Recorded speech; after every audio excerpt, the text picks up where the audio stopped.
ഞങ്ങളിപ്പോൾ എടപ്പള്ളി അല്ലേ, പാലത്തിൻ്റെ അടിയിലാണ് എത്തിയിരിക്കുന്നത്. ഇവിടെ ഇപ്പോൾ ഇവിടെ കിടക്കുന്നവർക്കാണ് നമ്മൾ കൊടുക്കാനായിട്ട് ഭക്ഷണപ്പൊതികൾ കൊടുക്കാനായിട്ട് പോകുന്നത്. ഉണ്ണാൻ കൊടുത്തില്ലെങ്കിൽ ഊട്ടുവരെ കൊടുക്കാൻ അല്ല കാണിച്ചു കൊടുക്കണമെന്ന് പറയും. അപ്പം നമ്മളാൽ പറ്റുന്ന രീതിയിൽ നമുക്ക് എല്ലാവരെയും നന്നാക്കാനോ എല്ലാ പ്രശ്നവും പരിഹരിക്കാൻ പറ്റില്ല. പക്ഷേ ഒരുപതി ചോറ കൊടുക്കുന്നത് വിശന്ന് പൊരിഞ്ഞ് കിടക്കുന്നവരാണ്. ഇത് കണ്ടില്ല അവരുടെ അവസ്ഥകൾ ഇതാണ്.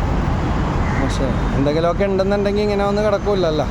വീട്ടുകാർ ഉപേക്ഷിച്ചതാകാം, കാലിലൊക്കെ കെട്ടൊക്കെ ഉണ്ട്, വളർന്ന് വിശന്ന് കിടക്കുന്ന ആൾക്കാരാണ്, ഇതുപോലെ കിടക്കുന്നവരാണ്. എറണാകുളം ജനമൈത്രി പോലീസിലെ ബിനോബ് ബാബു സാറാണ് ഇപ്പോൾ നമ്മളോട് കൂടെ ഉള്ളത്. നമ്മുടെ സെൻറ്റ് മേരീസ് പ്രേമശ്രീയുടെ ഒരു വെൽവിഷറും കൂടെയാണ്.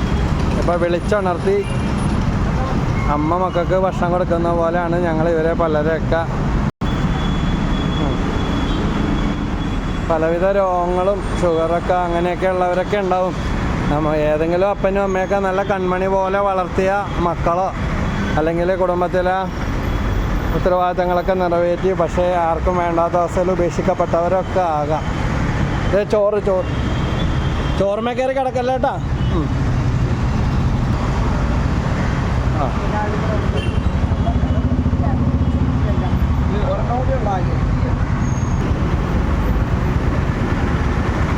ഭർത്താവിനും കൂടി വേണമെന്നും പറഞ്ഞ് മേടിച്ചതാണ്.